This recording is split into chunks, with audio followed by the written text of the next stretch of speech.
everybody. Last લેક્ચરમાં આપણે વિદ્યુત માટેના ગૌસના નિયમના ઉપયોગ 1 ની ચર્ચા કરી. આજે આપણે ગૌસના નિયમના ઉપયોગ 2 ની ચર્ચા કરીશું. ઉપયોગ નંબર 2. અનંત વિસ્તારના સમતલ્ય સમાન વિદ્યુતભાર વિતરણ વડે ઉદ્ભવતા વિદ્યુત ક્ષેત્રનું સૂત્ર ગૌસના નિયમની મદદથી તારવું. અહીં તમે એક આકૃતિ જોઈ રહ્યા છો. આ આકૃતિની અંદર એક ધન વીજભારિત અનંત વિસ્તરિત વીજભારિત પૃષ્ઠ બતાવેલું છે. આ રીતે અહીં ધન વીજભાર આપેલ છે, પરંતુ આ ધન વીજભારને બદલે ઋણ વીજભાર પણ હોઈ શકે. હવે આપણે આ અનંત વિસ્તરિત વીજભારિત પૃષ્ઠને લીધે આપેલ બિંદુ પાસે, ધારો કે અહીંયા બિંદુ P પાસે જો વિદ્યુત ક્ષેત્ર શોધવું છે, તો તે માટે સૌપ્રથમ આપણે અહીંયા પૃષ્ઠ વીજભાર ઘનતા સિગ્માની ચર્ચા કરીએ. સિગ્મા એટલે પૃષ્ઠ વિદ્યુતભાર ઘનતા. એનો અર્થ એમ થાય કે એકમ ક્ષેત્રફળ દીઠ વિદ્યુતભાર. અહીં ધન વીજભાર છે એટલે સિગ્મા ઇઝ ગ્રેટર ધેન 0 કહેવાશે, અને જો ઋણ વીજભાર જો હોય તો અહીંયા સિગ્મા ઇઝ લેસ ધેન 0 કહેવાશે. હવે આ જે ધન વીજભારિત અનંત વિસ્તરીય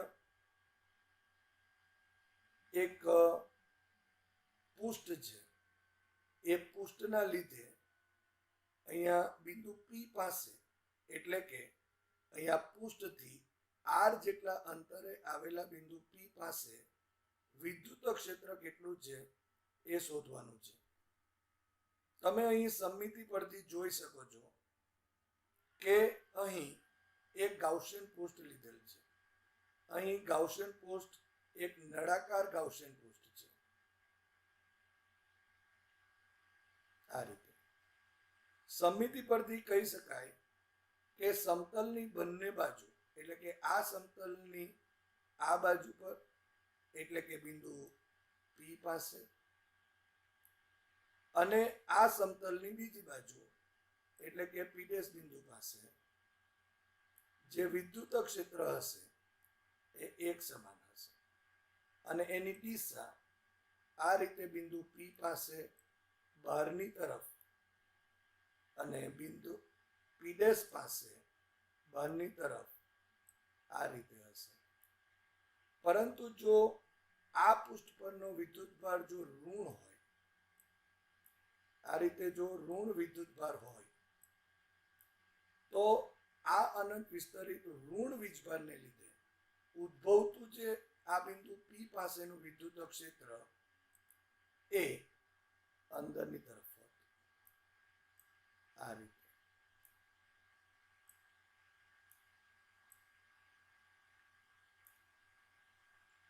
તો મિત્રો, ચાલો આજે આપણે ધન વીજભારિત અનંત વિસ્તરિત વીજભારિત પૃષ્ઠને લીધે બિંદુ P પાસે નું જે વિદ્યુત ક્ષેત્ર છે એ કેટલું છે એનું સૂત્ર મેળવીએ.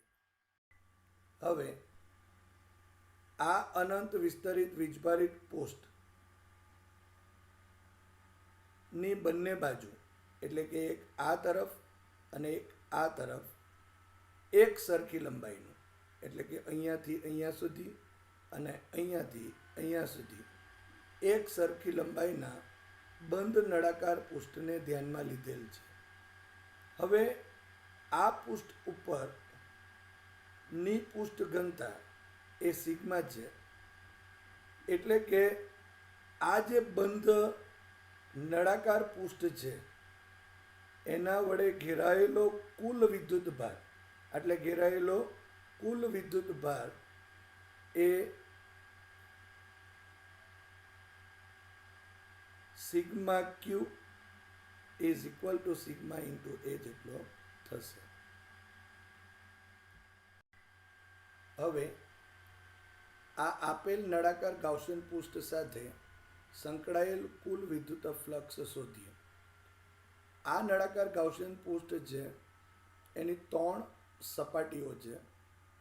આ 2 છેડાઓ જે છે એની બે સપાટીઓ અને એક આ વક્ર સપાટી, આમ 3 સપાટીઓ છે.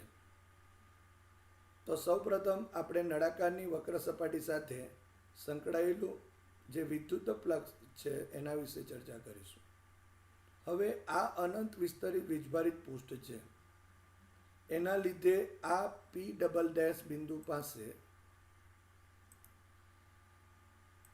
ઉદ્ભવતું વિદ્યુત ક્ષેત્રની દિશા એ આ તરફની હશે અને આ બિંદુ પાસે જે ક્ષેત્રફળ સદિશ છે, એક નાનું પૃષ્ઠખંડ બતાવેલું છે, એની દિશા આ ડીએની દિશા આ તરફ હશે. એનો અર્થ એમ થયો કે આ ઈ અને ડીએ બંને એકબીજાને લંબ છે અને બંને વચ્ચેનો ખૂણો 90 ડિગ્રીનો થશે. માટે નળાકારની વક્ર સપાટી સાથે સંકળાયેલ વિદ્યુત flux φ1 is equal to integration S E dot d A થશે. So is equal to integration S E d A cos 90. અહીં cos 90 ઇઝ ઇક્વલ ટુ 0 થશે. માટે φ1 ઇઝ ઇક્વલ ટુ 0 થાય. ધારો કે એને આપણે સમીકરણ નંબર 2 આપી દઈએ. હવે નળાકાર ગાઉસિયન પૃષ્ઠના છેડા P પાસે, એટલે કે આટલી વિદ્યુત ક્ષેત્રની દિશા તમે જોઈ શકો છો આ તરફની છે અને ડીએની દિશા પણ એ તરફની જ છે. માટે ઈ અને ડીએ બંને વચ્ચેનો ખૂણો 0 ડિગ્રી થશે. માટે નળાકાર ગાઉસિયન પૃષ્ઠના છેડા P પાસે સંકળાયેલ વિદ્યુત flux φP is equal to integration S E dot d A. So is equal to integration S E d A cos 0. cos 0 is equal to 1 થશે. માટે φP is equal to integration S E DA.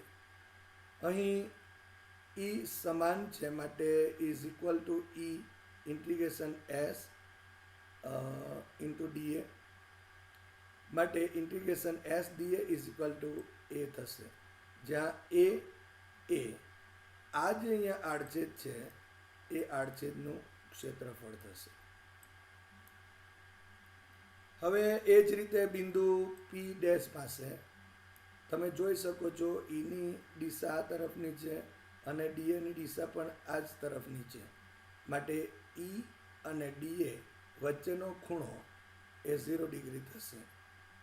અને એટલે નળાકાર Gaussian પૃષ્ઠના છેડા P dash પાસે સંકળાયેલ વિદ્યુત flux φP dash is equal to integration of S E dot d A is equal to integration S E d A cos 0.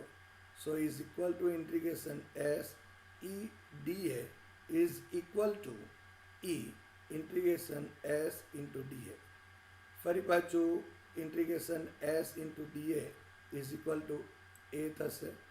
માટે φP is equal to E into A. અને સમીકરણ નંબર આપણે 4 આપી દઈએ. માટે સમીકરણ નંબર અહીં તમે જોઈ શકો છો, સમીકરણ નંબર આ 2, સમીકરણ નંબર 3 અને સમીકરણ નંબર આ 4. આના ઉપરથી નળાકાર ગાઉસિયન પૃષ્ઠ સાથે સંકળાયેલ કુલ વિદ્યુત ફ્લક્સ એ φ is equal to φ1 plus φP plus φP dash.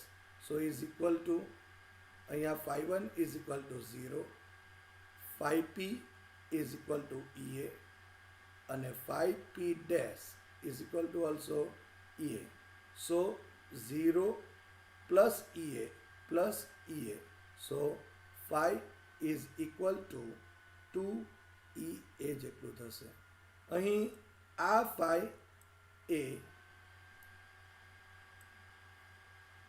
આ નળાકાર ગાઉસિયન પૃષ્ઠ સાથે સંકળાયેલું કુલ વિદ્યુત ફ્લક્સ દર્શાવે છે. હવે ગૌસના નિયમ મુજબ phi is equal to sigma q divided by epsilon 0.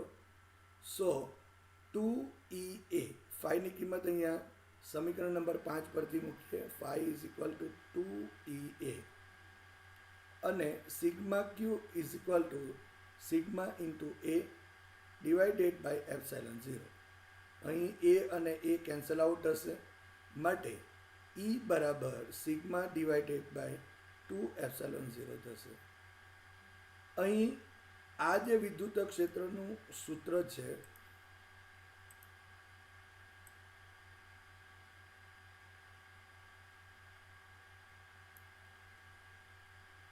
એ વિદ્યુત ક્ષેત્ર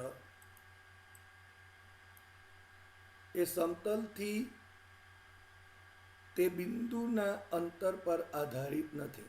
તમે આ સૂત્રમાં જોઈ શકો છો કે વિદ્યુત ક્ષેત્રમાં આરનું પદ નથી, માટે અહીં અનંત વિસ્તરિત વીજભારિત પૃષ્ઠ છે એ અંતર આર પર આધારિત નથી. એનો અર્થ એવો થયો કે અનંત વિસ્તરિત વીજભારિત જો પૃષ્ઠ હોય એ ધન હોય કે ઋણ હોય, પણ એ પૃષ્ઠથી લંબ રૂપે કોઈ પણ બિંદુ પાસે નું વિદ્યુત ક્ષેત્ર એક સમાન થશે. હવે આ E બરાબર સિગ્મા ડિવાઇડેડ બાય 2 એપ્સિલોન 0 ને સદિશ સ્વરૂપે લેતા સદિશ E બરાબર sigma divided by 2 epsilon 0 into n caret, જ્યાં n કેરેટ એ સમતલને લંબ રૂપે તેનાથી દૂર તરફની દિશામાં એકમ સદિશ. અહીં જે વીજભાર છે તે ધન વીજભાર છે અને એટલા માટે n કેરેટની દિશા એ સમતલને લંબ રૂપે અને દૂર તરફની દિશામાં હશે. પરંતુ જો સમતલ પરનો વિદ્યુતભાર જો ઋણ હોય તો E સમતલને લંબ અને સમતલ તરફની દિશામાં હશે.